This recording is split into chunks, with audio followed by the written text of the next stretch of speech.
Hey there, friends.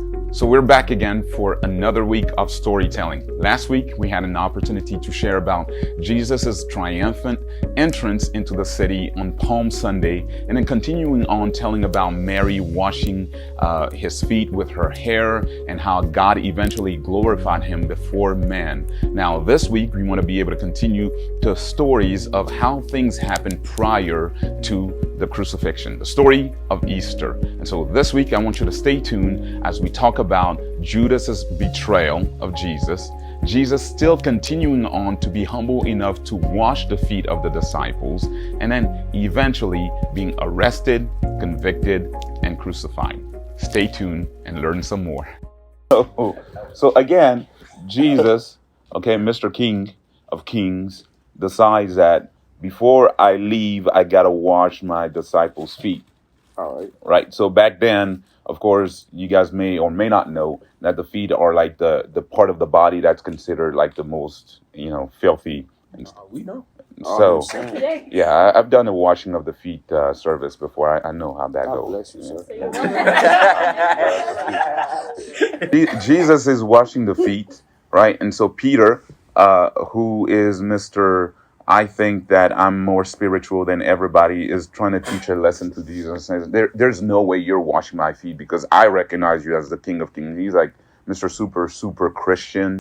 So he's like, no, because I revere you so much, there's no way you're doing this to me. But Jesus is like, hey, I got to do this because it proves part of my oxymoron position as a servant king, right? So I'm a king, but at the same time, I'm a servant. And he doesn't mind doing it because of the fact that it teaches us one of the greatest lessons of humility. Now, out of that verse, one of the things that I really draw out is the fact that he tells Judas, because not Judas, back to Judas, Peter, so he's talking to Peter, and Peter's like, no, you can't do that. And then Jesus explains to him, I got to do this in order for certain things to be fulfilled and to teach you something. And then he changes his mind. So here's his word. He goes, okay, then in that case, go ahead and wash my feet, my head, and my hands. Like everything. Like go ahead and just throw me a whole bucket of water. Take a bath, a full bath.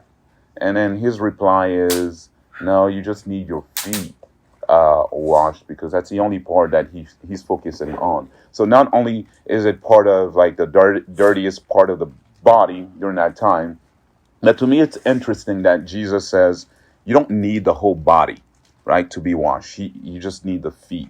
And so and that is good enough to be able to cleanse you for the entirety of your being, in a sense. And so just paraphrasing here. So I thought about it. I'm like, okay, that really once again brings us to that condition where our relationship with God is continually looking like that, in the sense that there's so many areas of us that need a lot of fixing, but because of the fact that we just can't get it all together. Talking about feet, but my hands are cold. Let's go. You want me to go ahead and wash your hands in the fire? It's all right. Sanctify them. It's coming.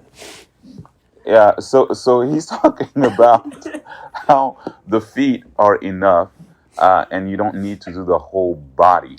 And so part of washing us on a continuous basis just shows us, like, even though we're still imperfect in so many different ways, just that little part of that relationship that we have with God, where we can literally just focus on one part and saying, hey, I'm sorry and I'm repenting, and it takes care of everything else that is part of our being. In a sense that we're constantly chasing after this wind that says, I gotta have this right and this right and this right and this right. But all God is asking is just have this thing, this little piece that is a relationship with me to be right, and the rest of it will be clean. Does that make sense? Yeah. But I think we go through those phases where we oftentimes try to save ourselves through our works and try to prove so many things. And he's like, no, just focus on the little part, and I'll take care of the rest. I'll take care of the rest. Yeah. But it just it just speaks volume to me on how he prepares us and how he takes care of us, like the ultimate sacrifice of like the leaders to come down to a point where he's like, I may be big amongst you, but I will still be little enough to be able to come down. And then proceeding to even go to the cross and going through all the hearts, the pain, the suffering of being accused, convicted, crucified, dying for all of us.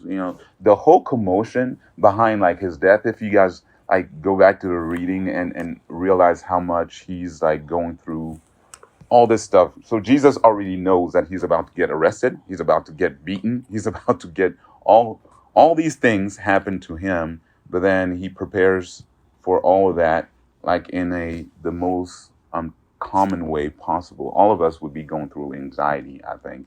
But then he just takes it in one step or one stride at a time, and it's pretty amazing to see like the whole process of his conviction all the way to his crucifixion and his dying and his resurrection. Wait. But I have a quick question though. How did Jesus' arrest go? Like I still don't fully understand. Can you explain, please? Why are you saying it so shy? Because like whenever you think about it, like everyone knows the story of Jesus, but sometimes when you ask those questions, like, you should know that already. But I just want clarification so I can understand. I mean, there's so many different things that happen like throughout the whole process. So you get first and foremost, Judas betrays him.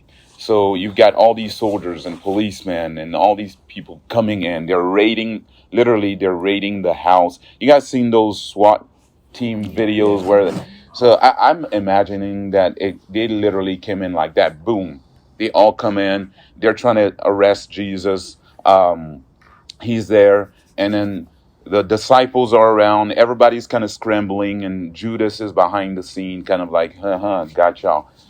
And so Peter, Mr. Faithful Christian man, always by Jesus' side, decides to go crazy and cuts off the ear of an individual. And once again, that moment where Jesus is trying to bring back that, okay, I'm the king, but I'm still humble enough to even take care of those who come against me, even my enemies. So he's healing the ear. And so there's a lesson to be able to draw from that moment, even on people who come to bring evil against him. He's still being good all the way till the end, right? And so he's healed the ear. Then they arrest him.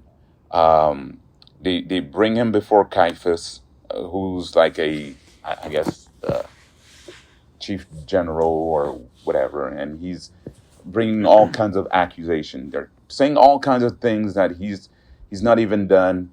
The high priests are accusing him, and then eventually they start beating him for no reason, right? Everything that he says out of his mouth, they're literally taking it and twisting it to work against him, because they're thinking that we're abiding by the law and by the scriptures, because every time he says, I'm the son of God, and so on and so forth. For them, it's like blasphemy, right? And so they're in their heart, they're bitter at the fact that here's a man that's flesh and blood. Now, mind you, Jesus has done all these miracles before, and he's proven to them that he is literally more than just a man. But nevertheless, they're still bringing him to the point of belittling him and disqualifying him, which says to me that, and I think we've shared this at church before, that it doesn't matter the amount of spiritual experiences that we present to the world. Man will always be man. Like we get, okay, it's like the old saying that, what have you done for me lately? It's all about like what we can get next. And it's not, we quickly forget the goodness from yesterday, and then all of a sudden we embrace what we need to get next. And so we're kind of selfish like that. But that's all of us, right? And so he's in front of Pilate now, where Pilate now is able to give the final verdict on whether he's released or not. Brings him out to the people, and he's like, okay, Easter is coming up. the Passover is coming up, and on the Passover, it was like the day of the pardon, where the president has the ability to pardon someone who's been in death row, and so they had the same system back there. They bring him out, and Pilate asked the crowd, "Hey, who do you want me to release?" Because literally after assessing everything that Jesus was accused of, and after talking to Jesus on numerous occasions, Pilate literally finds that there is no guilt in this man. There's no way that he deserves to be crucified. And so, but then he's also a man of the people because of the fact that he knows that if he does something off, then the people will come against him. So he's watching over himself as well. So he brings out Jesus to the crowd and says, "Okay, I've got two options for you guys." So there's this dude named Barnabas. He's a criminal, real life criminal, and they know him. And then there's Jesus, who's humble, and they literally choose Barnabas over Bar- Barabbas. Okay, thank you. It's not Barnabas. That's the other disciple that came after. Thank you, sir. I was wondering. So they're release they release Barabbas at this particular point, and he's Jesus is still sitting there. Is that Jesus on the main? That's just my brother. Let me call you back, bro. I'm in the right now. I'll call you. Okay. I mean, Okay. sorry, y'all, man. Come on. It's okay. It's okay. It's okay. It's all right. It's all right.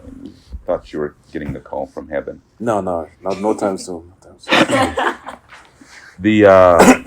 So the criminal is released. Jesus is arrested, and once again, on several occasions, Pilate is making sure that he's asking the question whether Jesus wants to be able to speak up in order to really justify his position, because he himself, he's studying the situation, and there's no way that he should be crucified. And so at the end of the day, he comes up, and Jesus is presented once again to the people, and the high priests still don't want to pardon him, and so he has to be taken in to be crucified. And so he carries the cross to the place of the skull, or Golgotha, where ultimately he's crucified, right?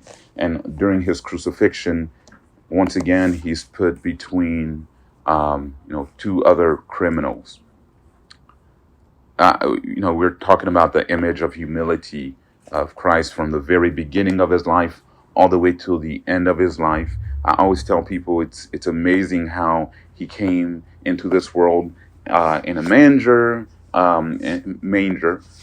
He came in naked, and he left naked, and literally left nothing to be, nothing hidden to the world. He gave us his everything. To me, that's the ultimate sacrifice. As he's dying, as he's on that cross hanging, he's still praying even for those people who are crucified with him. He's still praying for each and every one of us. So to me, it's just an amazing chain of events that signifies and demonstrates lessons of humility, brokenness, and just pure sheer love towards all of us in his creation back then and all the way till today. So, Pastor, I want to ask a question because you touched on, the rest, the trial, the journey he took to his crucifixion, getting beaten, getting jeered on, and everything else.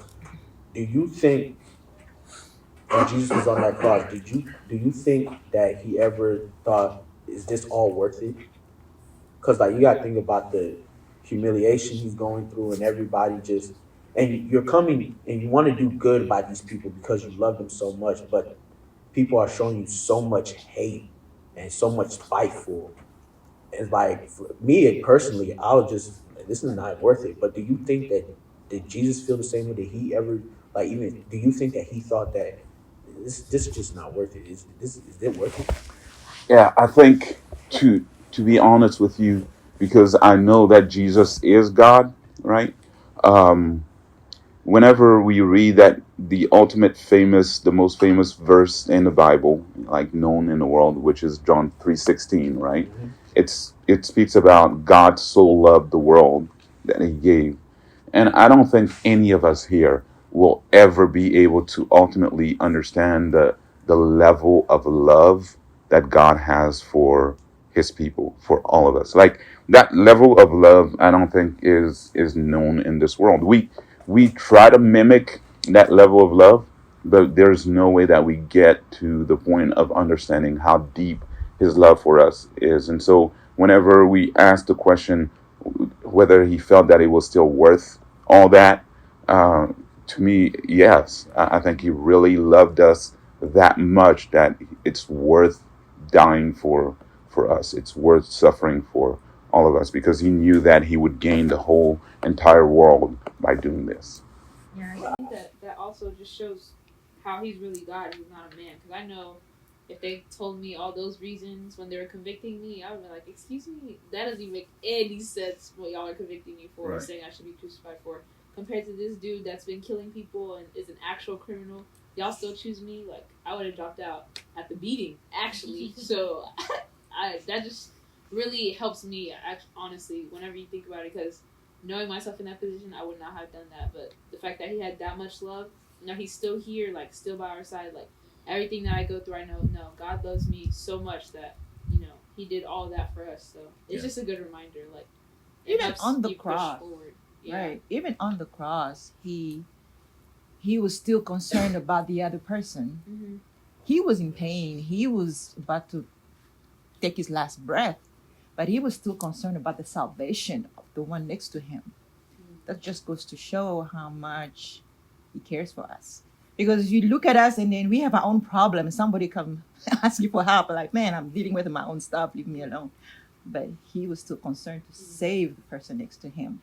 So that shows how much he really cared, I think. Wow. Right? Yeah. Yeah, we wouldn't be living without his love, to be honest. I mean, if he didn't love us, just imagine the life. Yeah. What life? There'd be no life.